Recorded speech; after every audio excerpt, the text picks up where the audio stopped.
Bonjour à tous. Aujourd'hui, nous sommes dans l'Évangile de Luc, chapitre 11, et notre titre, la carte cadeau non encaissée. Dans un moment, Luc, chapitre 11.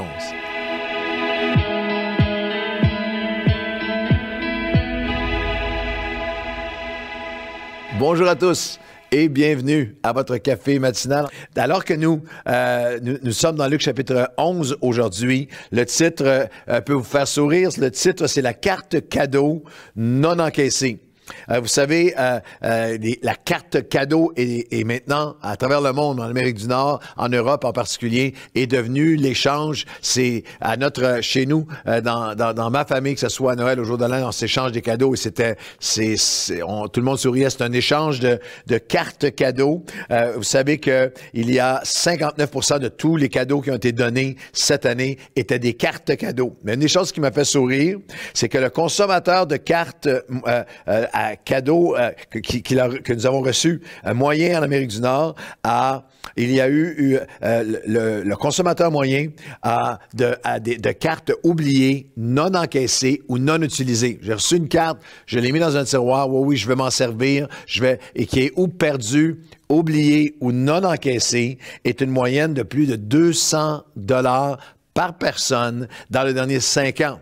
Alors, c'est l'Office du consommateur a estimé en Amérique du Nord, tenez-vous bien, que dans les derniers 5 ans, il y a 41 milliards de dollars de valeur de cartes cadeaux non encaissées qui sont juste, des gens les ont reçues, mais elles sont non encaissées. Et moi, ça m'arrive d'arriver au fond d'un tiroir et je trouve tout à coup une carte que je n'avais pas encaissée, mais c'est tragique. Ça peut être dommage au niveau humain, mais c'est tragique au niveau spirituel. Lorsque nous n'encaissons pas les cadeaux de Dieu, la carte cadeau de Dieu. Et dans Luc 11 commence avec la carte cadeau la plus formidable de l'histoire, qui est la carte cadeau non encaissée, la plus formidable de l'histoire, qu'on a maintenant appelée le Notre Père. C'est un chapitre sur la prière.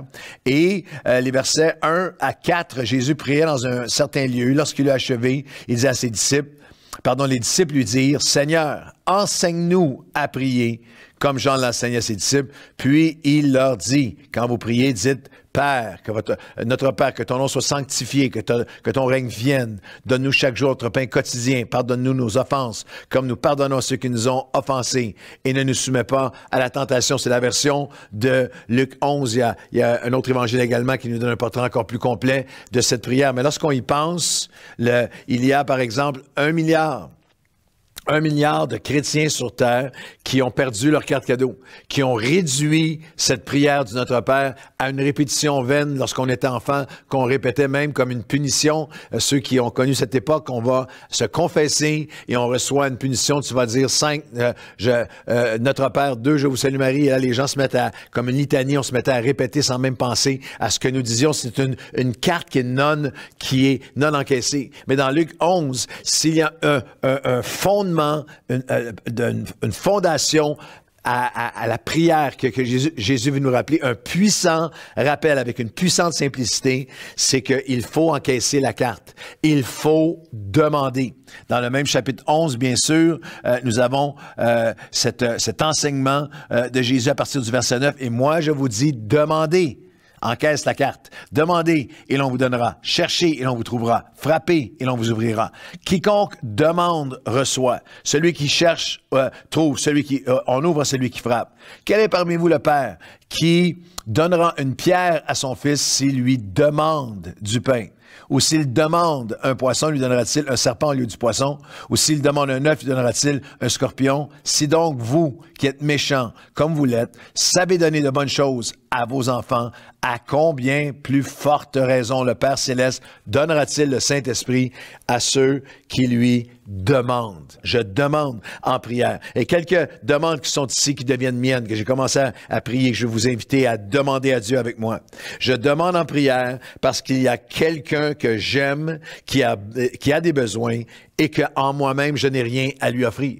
Dans Luc chapitre 11, il y a cette parabole. Il dit encore, si l'un de vous, verset 5, aviez un ami, qu'il aille le trouver au milieu de la nuit pour lui dire, « Ami, prête-moi du pain. » car un de mes amis est arrivé de voyage chez moi et je n'ai rien à lui offrir. Et peut-être que tu te sens comme ça en ce moment face à quelqu'un. Il y a quelqu'un dans ta famille qui est anxieux, quelqu'un qui est retombé dans une dépendance près de toi. Et humainement, j'ai plus rien à lui offrir. Soit des courriels d'infirmières, de gens de notre Église qui sont médecins, infirmières, inhalothérapeutes qui sont dans les milieux hospitaliers, qui sont dans un CHSLD, qui œuvrent dans une ressource. J'ai reçu un courriel d'une travailleuse sociale qui est juste épuisée, qui a ce sentiment de j'ai plus rien à donner, j'ai plus rien à offrir. Quelle extraordinaire ressource nous avons dans le jeûne et la prière. Si nous avons l'humilité de dire, on me demande du pain, on me demande l'encouragement, on me demande de l'aide, mais je n'ai plus rien à offrir en moi-même. Je te demande, Père, viens par le Saint-Esprit me renouveler. Je demande au Père, viens. Je demande parce qu'il y a quelqu'un près de moi qui a des besoins et je n'ai rien à lui offrir à moi-même. Je vais offrir la paix, je vais offrir l'encouragement, je vais offrir la libération, je vais offrir des forces, mais je ne les ai pas en moi-même. Et la deuxième demande, c'est que je demande en prière parce que Jésus est différent de toute autre aide humaine ou même de tout autre rite religieux. Dans cette parabole, si on continue à la lire, il dit, c'est la parabole de celui qui vient demander de l'aide à son ami. Et au verset 7, ici, de l'intérieur de sa maison, cet ami lui répond, « Ne me dérange pas, ne m'importune pas, fatigue-moi pas, en québécois. La porte est déjà fermée. Mes enfants et moi sommes au lit. Je ne peux pas me lever pour te donner du pain. » Je vous le dis, même s'il ne se levait pas pour les lui donner parce que c'est son ami, il se lèverait à cause de son importunité et il lui donnerait ce dont il a besoin. Une des pires erreurs d'interprétation que vous pouvez faire à propos de ce texte, c'est de penser que Jésus se compare, que c'est comme ça avec Dieu, que si tu le déranges assez longtemps, et beaucoup de religions sont comme ça, c'est à force de répétition que... Mais Jésus n'est pas en train de faire une comparaison, il est en train de faire un contraste.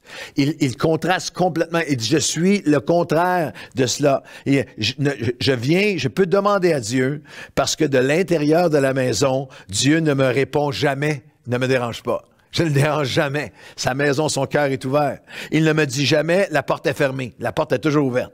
Il ne me dit jamais, je ne peux pas me lever pour t'aider. Je suis limité par, je ne peux pas. Dieu ne dit jamais, je ne peux pas. Dieu n'est jamais limité. Il est toujours là pour agir. C'est pour ça que nous demandons. Il ne répond jamais par perte de patience envers moi, mais parce qu'il est mon Père d'amour qui prend plaisir à rencontrer nos besoins. Il n'est pas un ami à bout de nerfs qui dit oui pour se débarrasser de vous. Il est un Père d'amour et de compassion différent de toute source d'aide humaine. C'est pour ça que je lui demande. Je demande parce que j'ai besoin de lui au quotidien. C'est pas un luxe. Lorsqu'il prend l'expression, si on demande, le fils demande un poisson ou un pain, c'était pas le repas de luxe, c'était pas l'occasion spéciale, c'était leur quotidien, c'était la nourriture de base, c'était l'essentiel. C'est Dieu qui nous défie, il nous rappelle, j'ai besoin de lui au quotidien. Pas seulement comme une manette d'alarme lorsqu'il y a une grosse affaire que je pense qui arrive, que je suis allé au bout de moi-même. J'ai besoin de son esprit au quotidien. Allez-vous vous joindre à moi en 2022 à chaque jour pour demander au Père, Père, aujourd'hui, remplis-moi de ton esprit. J'ai besoin des dons de l'esprit, j'ai besoin du fruit de l'esprit, j'ai besoin de la patience de l'esprit, de la douceur de l'esprit, de la force de l'esprit, de la conviction de l'esprit.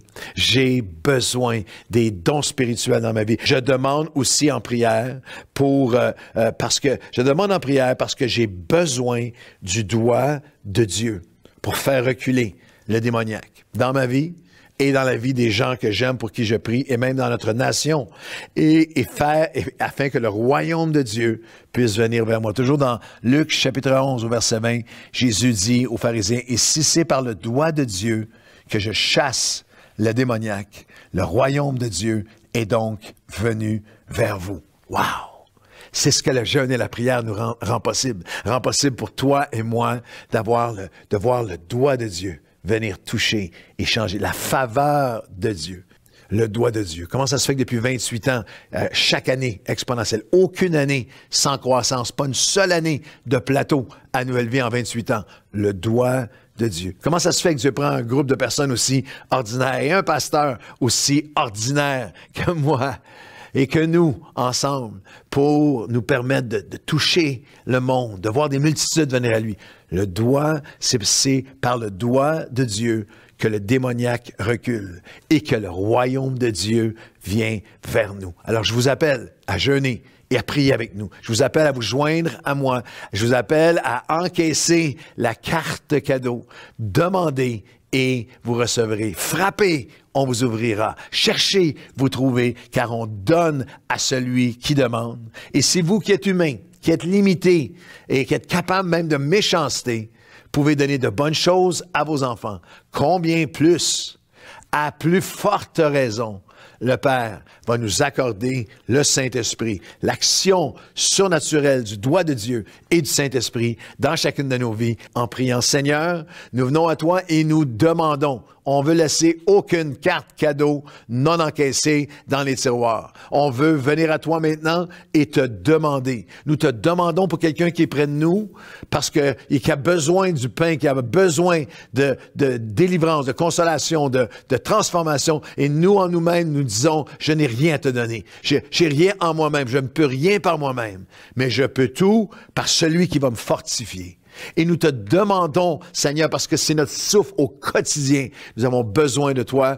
Esprit de Dieu, viens me remplir aujourd'hui de ton esprit pour cette journée, ô Père Céleste, et que le doigt de Dieu se manifeste dans les guérisons, dans les transformations, dans les délivrances, et que le royaume de Dieu vienne à nous de manière toute puissance comme jamais, au-delà de tout ce qu'on peut imaginer, dans le nom de Jésus. Et tout le monde dit Amen et Amen. Bonne journée.